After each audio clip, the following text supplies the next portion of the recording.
You never see it all at once. There's no single photo, no dramatic skyline shot. But when this force moves, governments notice, markets react, and military planners start recalculating. This is Carrier Strike Group 12, and it's how modern naval power actually works. Carrier Strike Group 12, often shortened to CSG-12, is not a ship. It's not even a fleet.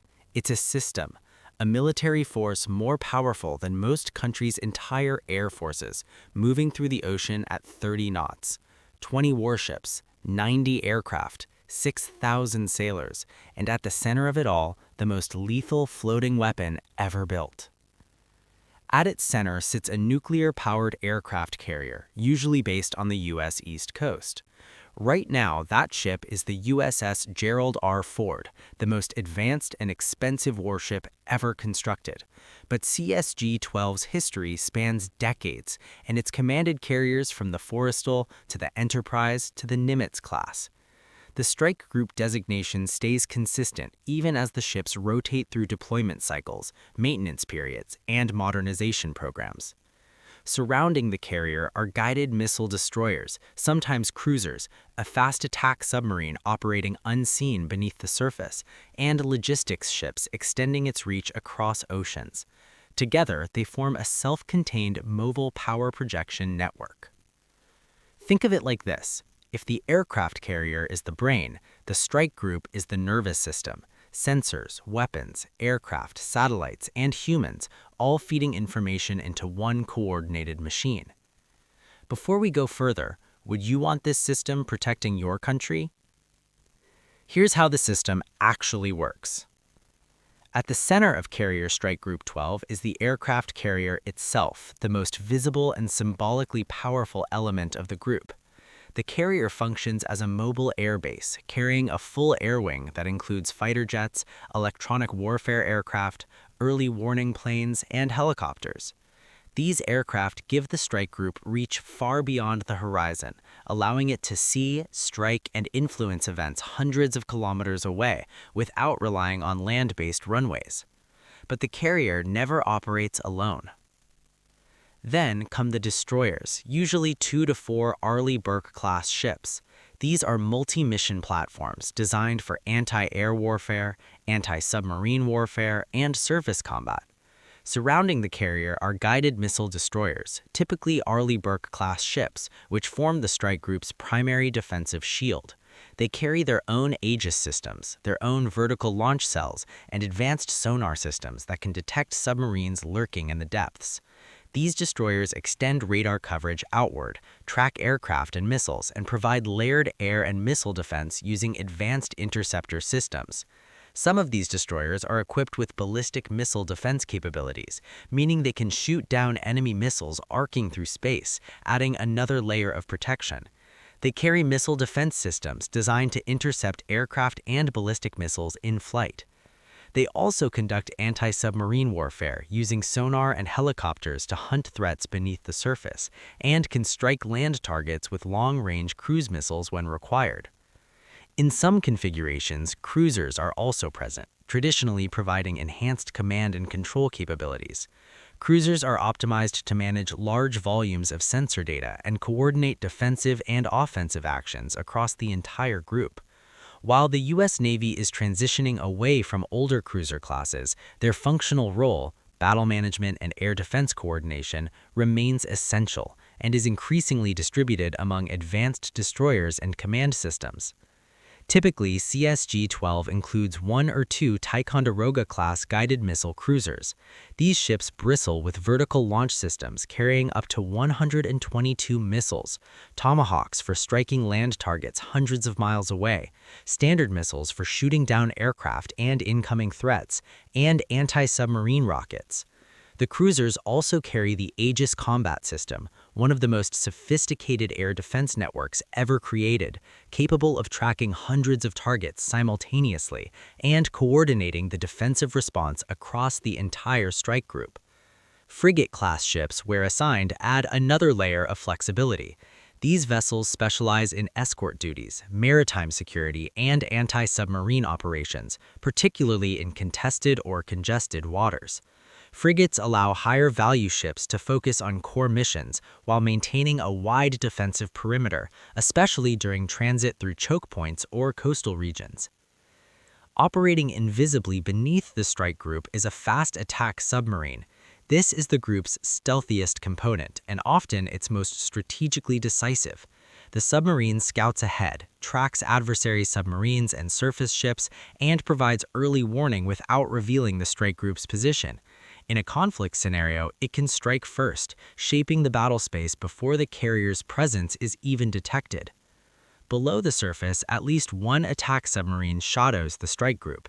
Fast attack submarines like the Virginia-class or Los Angeles-class provide underwater security, hunting enemy submarines that might threaten the carrier while also gathering intelligence and conducting reconnaissance missions. The submarine operates independently but coordinates closely with the surface ships, creating an underwater shield that enemy subs must penetrate at their extreme risk.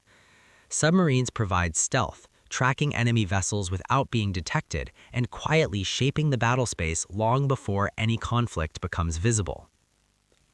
Supporting this combat power is a logistics train that keeps the entire force fed, fueled, and armed. Fleet replenishment ships sail alongside, carrying millions of gallons of fuel, thousands of tons of ammunition, spare parts, food, and everything else needed to sustain 6,000 people and dozens of aircraft for months at sea. These supply ships conduct underway replenishment operations, pulling alongside the warships while both are moving to transfer fuel and supplies without ever stopping. Above all of this is the carrier air wing itself, which acts as the strike group's eyes, fists, and nervous system. The air wing aboard the carrier is where CSG-12's offensive power truly shines. Fighter jets provide air superiority and strike capability. Electronic warfare aircraft jam enemy sensors and communications. Early warning planes extend detection range far beyond ship-based radar. Helicopters handle search and rescue, logistics, and submarine hunting. Together, the air wing transforms the strike group into a single, integrated combat system. A typical carrier air wing includes 4 squadrons of FA-18 Super Hornets, the backbone of naval strike capability. These multi-role fighters can conduct air-to-air combat, strike ground targets, and even refuel other aircraft in flight. Add to that a squadron of EA-18 Growlers for electronic warfare, jamming enemy radars and communications. E-2D Hawkeyes provide early warning and battle management, their distinctive rotating radar domes allowing them to see hundreds of miles in all directions. MH-60 helicopters conduct anti-submarine patrols and search and rescue missions, and increasingly, F-35C Lightning II stealth fighters are joining the mix, bringing 5th-generation capabilities to the carrier deck. Aircraft launched from the carrier act as flying sensors, weapons platforms, and communication relays, stitching together information from sea, air, and space. All of it flows back to a command team that must make decisions in real time. This is modern warfare, not just firepower, but information dominance. When you add it all up, CSG-12 can deliver more than 3,000 combat sorties in a month of sustained operations. It can strike targets 1,000 miles inland with precision-guided munitions. It can establish air superiority over an area the size of Iraq. It can shoot down ballistic missiles in their terminal phase. It can hunt and kill submarines in contested waters. And it can do all of this while defending itself from coordinated attacks from the air, surface, and subsurface. None of these elements function independently. Data flows constantly between ships, aircraft, and submarines, creating a shared operational picture. A threat detected by one platform can be engaged by another, often before the enemy understands what has happened. This integration, more than any single ship or weapon, is what makes Carrier Strike Group 12 a true instrument of modern power. Carrier Strike Group 12 can launch air operations, defend itself from aircraft and missiles, hunt submarines, strike land targets hundreds of kilometers inland, and remain at sea for months at a time. And it does all of this without relying on foreign bases. That independence is the key. This is what naval strategists call sea control, the ability to use the ocean while denying that same use to adversaries, and CSG-12 represents the pinnacle of that capability. This next part explains why no ship ever operates alone. To understand why Carrier Strike Group 12 matters, you need to understand why strike groups exist at all. Aircraft carriers are powerful, but alone, they're vulnerable. A single ship, no matter how advanced, can't see everything. It can't intercept every threat. It can't protect itself from submarines, aircraft, missiles, and cyber attacks simultaneously. The concept of the Carrier Strike Group emerged from hard lessons learned during World War II and refined through decades of Cold War competition. During World War II, the Pacific theater was defined by enormous distances, island chains separated by hundreds or thousands of miles of open ocean. Japan controlled vast swaths of territory, and American bombers based in the United States couldn't reach Japanese-held islands, let alone the Japanese home islands themselves. The solution was the aircraft carrier, a mobile airfield that could move close enough to launch strikes, then steam away before enemy forces could retaliate effectively. But even during the war, it became clear that carriers were vulnerable. They were large, they were relatively slow compared to the aircrafts that could attack them, and a single well-placed bomb or torpedo could knock a carrier out of action or send it to the bottom. The Battle of Midway in 1942 saw 4 Japanese carriers sunk in a single day, effectively breaking Japanese naval aviation for the rest of the war. The American response was to never send carriers into harm's way alone. They traveled in task forces, surrounded by cruisers and destroyers that provided anti-aircraft fire and anti-submarine protection. That's why the U.S. Navy stopped thinking in terms of individual ships and started thinking in terms of integrated groups. Carrier Strike Group 12 was built around this idea: distributed responsibility, centralized command. This philosophy evolved through the Cold War as the Soviet Union developed increasingly sophisticated anti-ship weapons specifically designed to overwhelm and sink American carriers. The Soviets understood they couldn't match the United States carrier for carrier, so instead they built a different kind of navy: submarines armed with long-range cruise missiles, surface ships loaded with massive anti-ship missiles, and land-based bombers carrying air-launched weapons that could attack from hundreds of miles away. The Soviet strategy was simple: locate American carrier battle groups and hit them with simultaneous attacks from multiple directions, saturating their defenses until something got through. This threat drove American carrier battle group development for decades. The introduction of the Aegis combat system in the early 1980s revolutionized fleet air defense, allowing a single cruiser to track and engage dozens of targets simultaneously. The Ticonderoga-class cruisers and Arleigh Burke-class destroyers became floating air defense batteries, creating overlapping bubbles of protection around the carrier. Attack submarines joined the screen to hunt Soviet subs before they could get into launch position. Electronic warfare aircraft learned to jam enemy targeting radars. The entire battle group became a coordinated defensive network, sharing sensor data and weapon systems through data links that allowed one ship to fire missiles at targets detected by another ship hundreds of miles away. By the end of the Cold War, the carrier battle group had evolved into the Carrier Strike Group, a subtle shift in naming that reflected a shift in capability. These weren't just defensive formations protecting a valuable asset, they were offensive weapons platforms capable of projecting power deep inland, striking targets anywhere within a 1,000-mile radius of wherever the carrier happened to be sailing. After the Cold War, the threat environment changed, but the Carrier Strike Group's relevance didn't diminish.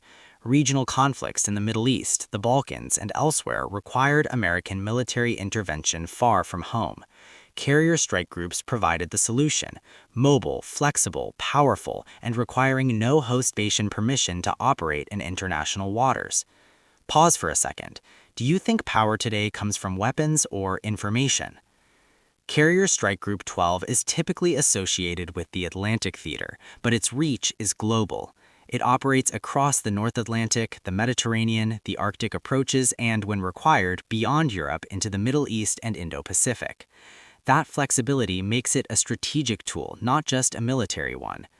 CSG-12 specifically has a distinguished operational history. It has deployed to every major ocean, operated in every significant conflict zone, and been at the center of numerous international crises. During the Gulf War, carriers assigned to CSG-12 launched thousands of sorties against Iraqi forces.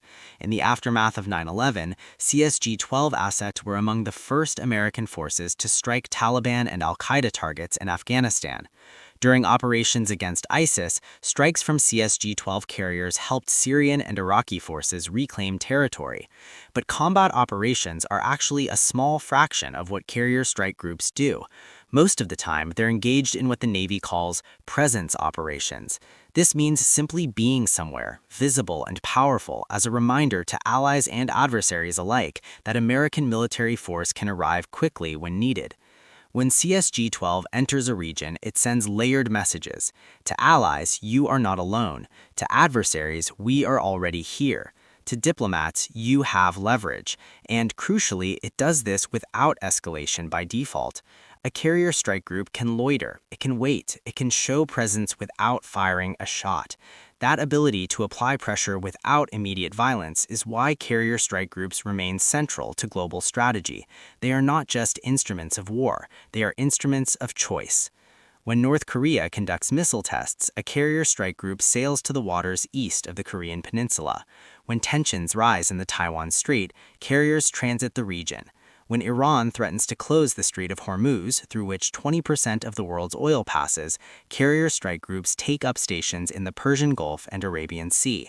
This is deterrence in action. The presence of a carrier strike group changes the calculations of potential adversaries. Attacking American interests becomes far more dangerous when a carrier with 75 strike aircraft is sitting offshore. Regional conflicts are less likely to spiral out of control when overwhelming American firepower is just over the horizon. The cost of maintaining this capability is staggering. Operating a carrier strike group costs approximately $25 million per day. That includes fuel, maintenance, personnel costs, and everything else needed to keep the ships at sea and the aircraft flying. Over a typical 7-month deployment, that's more than $5 billion. But from a strategic perspective, that cost buys something invaluable: options. When a crisis erupts, American presidents face a choice. They can do nothing. They can pursue diplomatic solutions. They can impose economic sanctions, or they can deploy military force. The carrier strike group provides that military option without requiring the commitment of ground troops or the political complexity of negotiating basing rights with allied countries.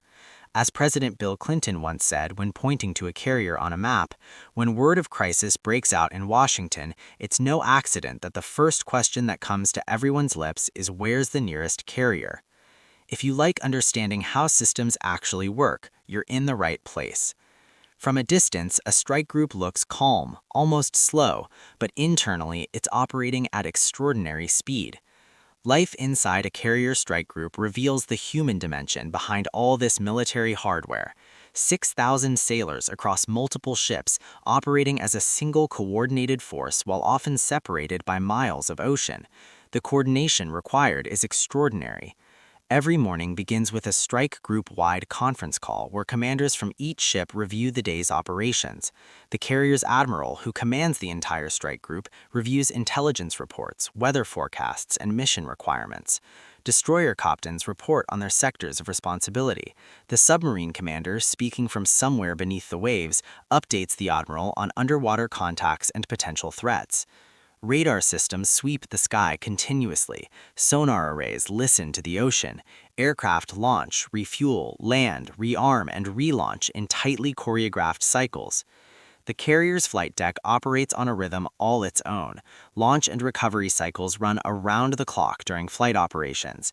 Every 90 minutes, aircraft launch for combat air patrols, surveillance missions, or strike dockages against designated targets.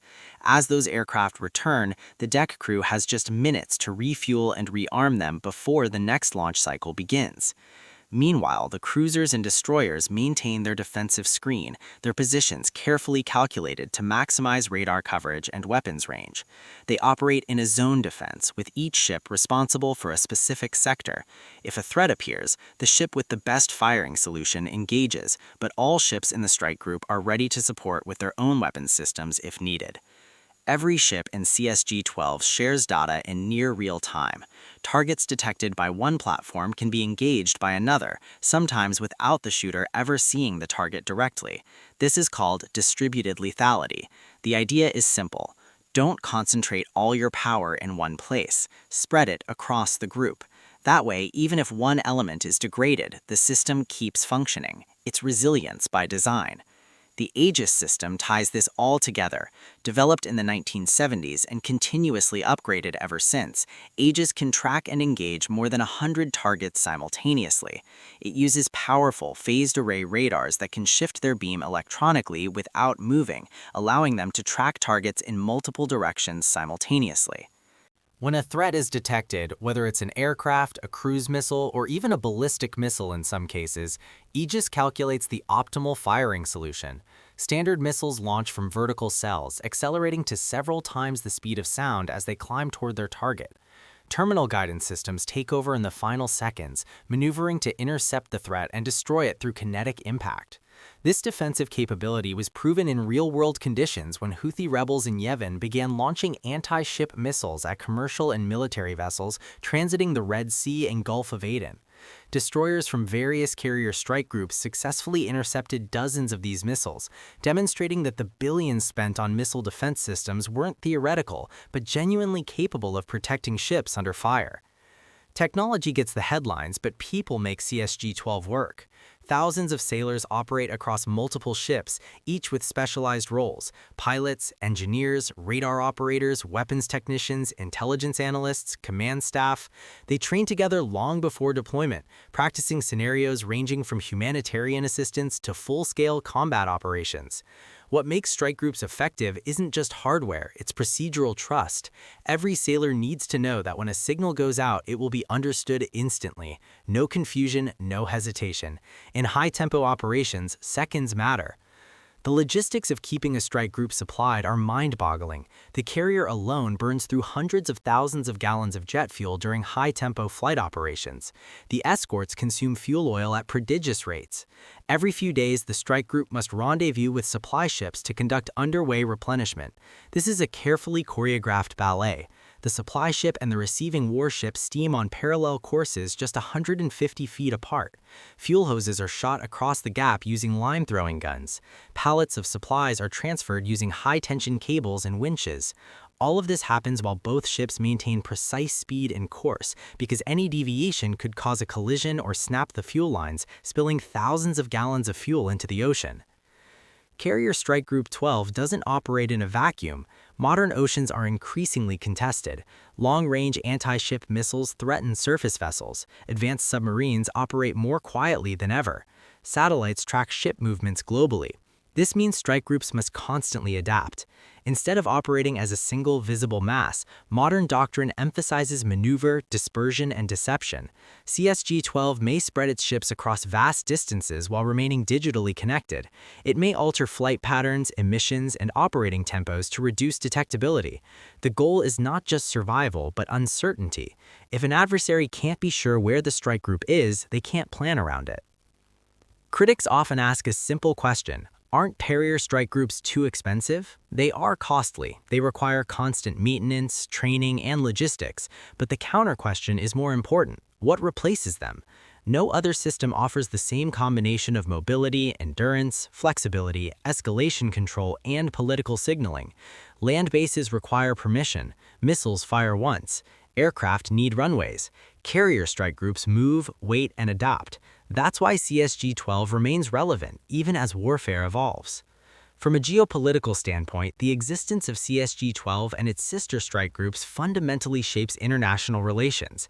The United States maintains 11 carrier strike groups, more than the rest of the world combined. This allows the U.S. Navy to keep at least 2 or 3 strike groups deployed at any given time, while others undergo maintenance, training, or rest periods. This rotational model means there's almost always an American carrier strike group in the Western Pacific, watching North Korea and China, another in the Middle East, securing oil shipments and deterring Iranian adventurism, perhaps another in the Mediterranean or Atlantic, depending on global events. The message this sends is clear. American power is global, persistent, and overwhelming. No nation on Earth can match this capability. China is building carriers and expanding its navy rapidly, but it will be decades before they achieve anything close to the operational experience and technological sophistication of American carrier strike groups. Imagine being responsible for coordinating all of this in real time. Carrier Strike Group 12 is not unique, but it is representative.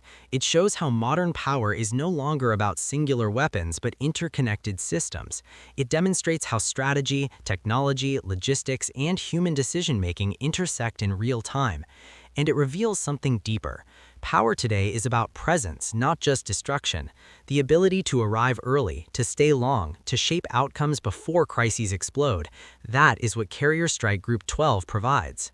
And that's the ultimate purpose of CSG-12, not to fight wars, though it's ready to do so, but to prevent wars through the simple fact of its existence, to reassure allies that America can and will defend them, to warn adversaries that aggression carries catastrophic consequences, to maintain the freedom of navigation that global commerce depends on.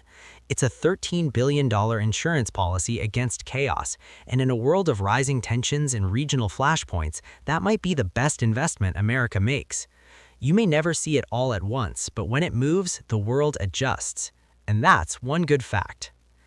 This is not just a military story. It's a story about systems, strategy, and how power works in the real world.